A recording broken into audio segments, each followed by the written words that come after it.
अब बेटा हम इंडस्ट्रीज़ के बारे में थोड़ा सा डेफिनेशन देख लेते हैं। हमने आपको क्या बताया था प्राइमरी इंडस्ट्रीज़ को कैसे याद करेंगे। इजी से, E for extractive industry, G for genetic. Primary industries में काम करना तो बहुत ही ईजी है।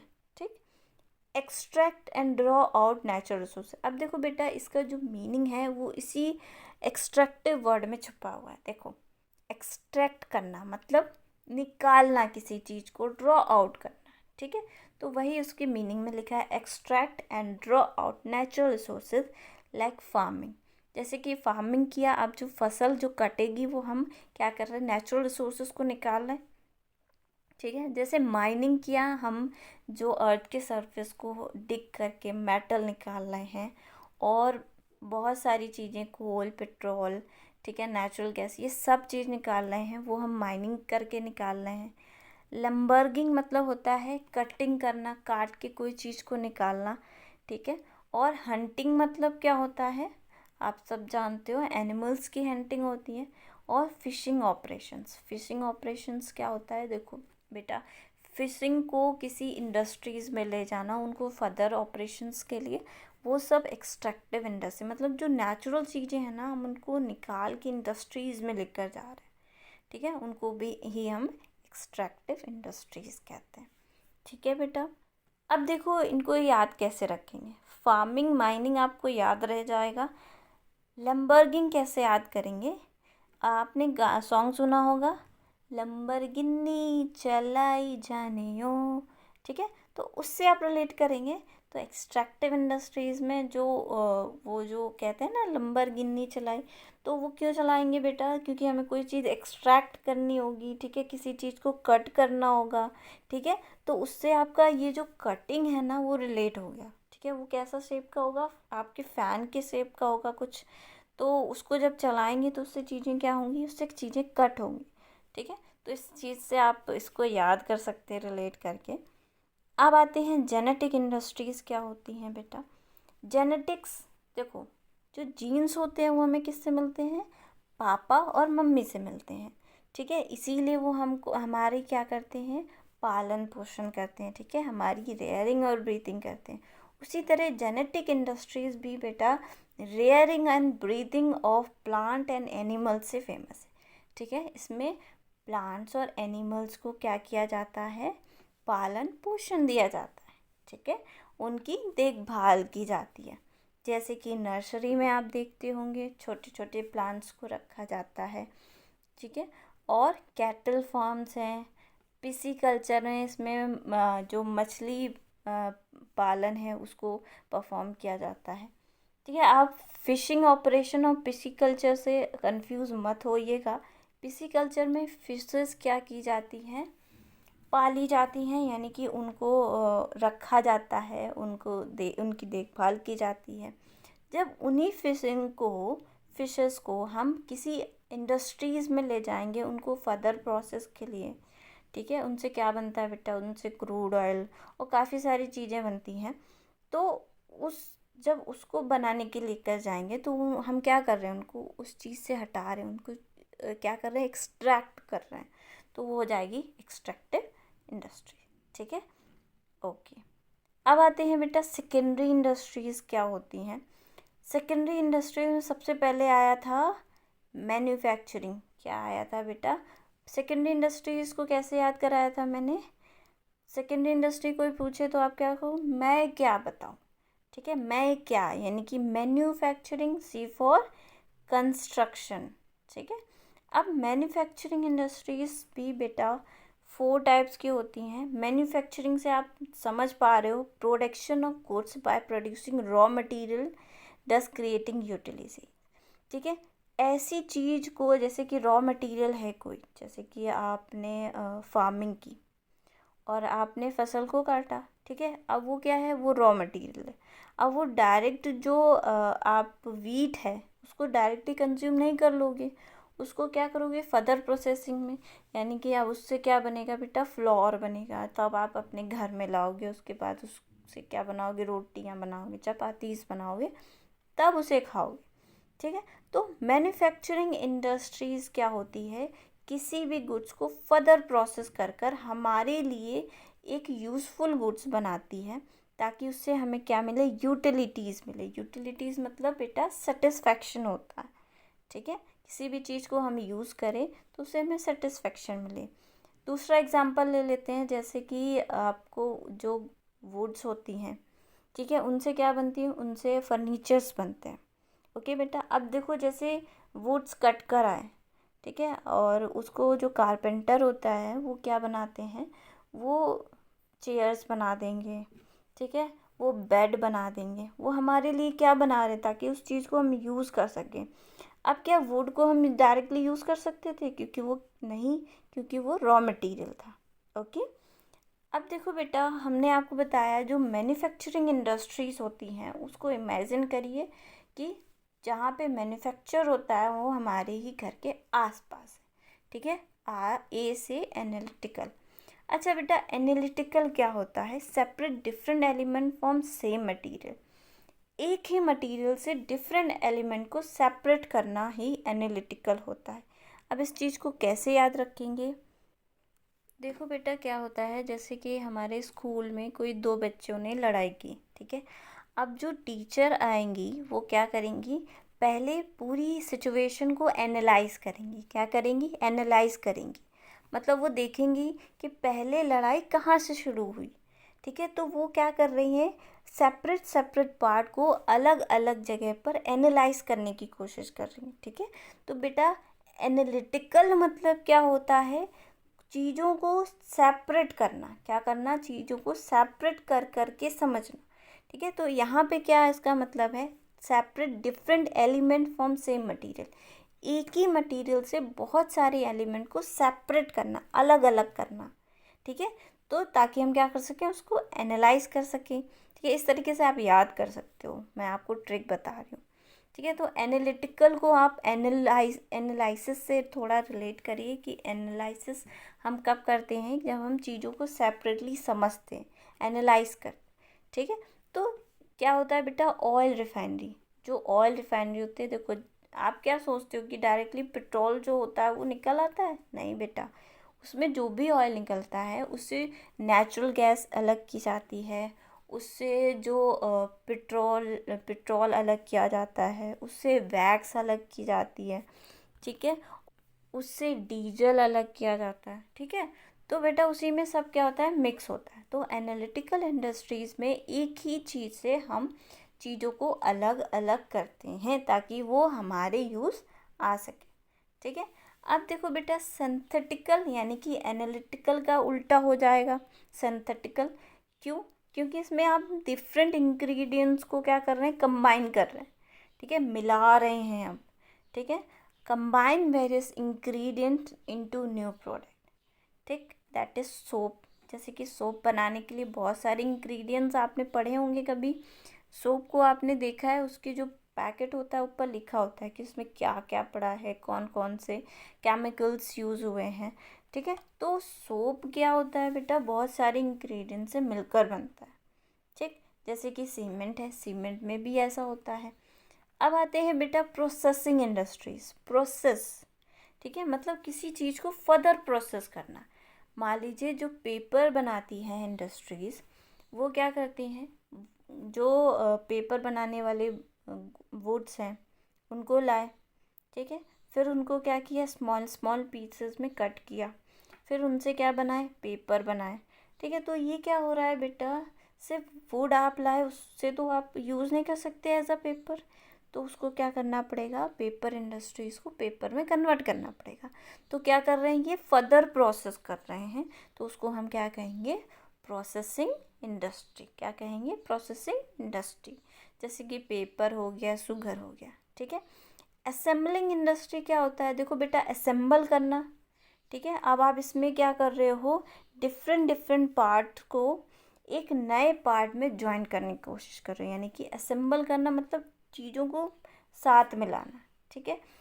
Assemble different part two make new product, एक नया प्रोडक्ट बनाने के लिए पार्ट अलग अलग असेंबल कर रहे हो। देखो बेटा, कोई भी कार बनती है तो उसमें क्या होता है, जो उसकी बॉडी है, ठीक है, कार की जो बॉडी है वो अलग बनती है, उसका इंजन अलग बनता है, कभी कभी वो इम्पोर्ट होके बाहर की कंट्री से भी आता है, ठीक है। जैसे जो बाहर की कंट्रीज़ हैं वो इम्पोर्ट करके लाती हैं और फिर यहाँ पे क्या करती हैं, उसकी बॉडी यहीं पे बना लेती हैं, लेकिन इंजन बाहर ला के उसमें फ़िट करके अब उसके जो टायर्स हैं वो भी अलग से लगते हैं, ठीक है। तो ये क्या कर रहे हैं कि जो अलग अलग चीज़ें बनी हुई हैं उनको एक ही में असेंबल करके क्या कर रहे हैं, एक फिनिश्ड प्रोडक्ट बना रहे हैं, हमारे यूज़फुल में आ सके ऐसा प्रोडक्ट बना रहे हैं।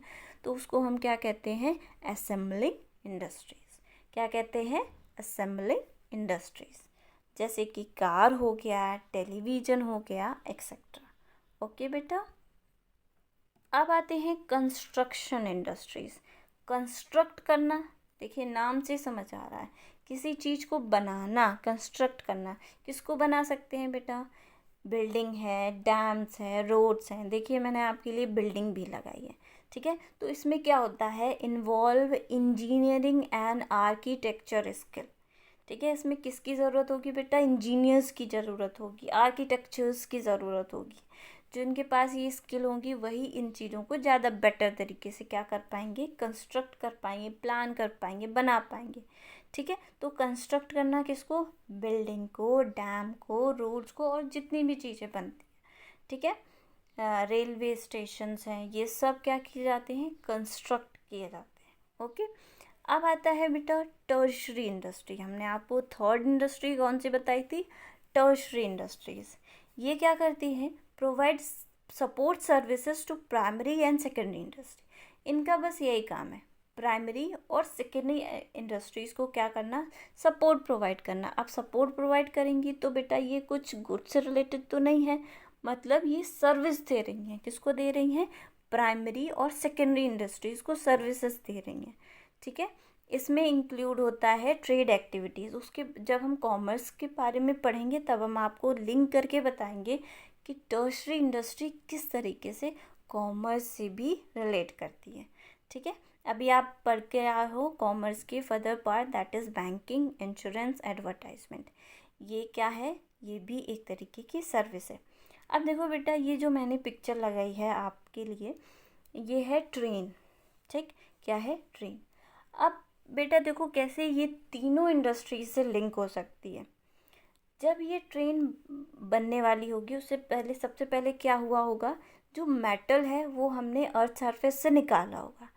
वो किसका पार्ट है बेटा, प्राइमरी इंडस्ट्रीज़ का। हमने क्या किया, एक्सट्रैक्ट किया, यानी एक्सट्रैक्टिव इंडस्ट्रीज़ में एक्सट्रैक्ट किया तो प्राइमरी इंडस्ट्री का पार्ट हो गया, ठीक है। अब हम उसको फर्दर प्रोसेस में मैन्युफैक्चर करेंगे, ठीक है। उसको ट्रेन के रूप में लाएंगे, उस मेटल को उस हिसाब से मोल्ड करेंगे, ट्रेन की तरह बनाएंगे, ठीक है।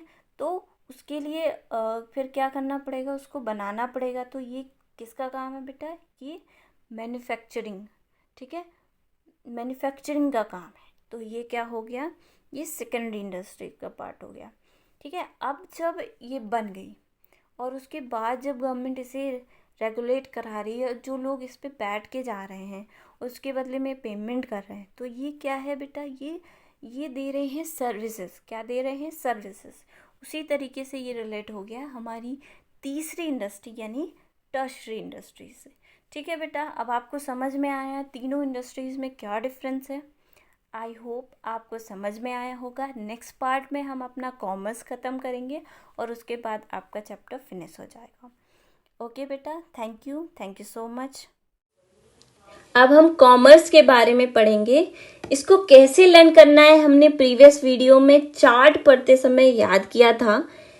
अब हम कॉमर्स की डेफिनेशन समझ लेते हैं। Commerce provide necessary link between producers and consumers. Consumers और प्रोड्यूसर के बीच में लिंक कौन प्रोवाइड कराता है, कॉमर्स, ठीक है। It includes trade and auxiliaries to trade.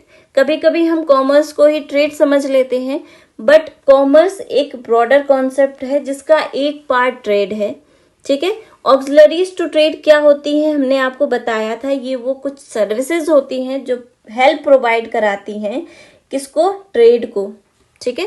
Trade को जो हेल्प प्रोवाइड कराती हैं उनको हम ऑक्सिलरीज या एड्स टू ट्रेड कहते हैं।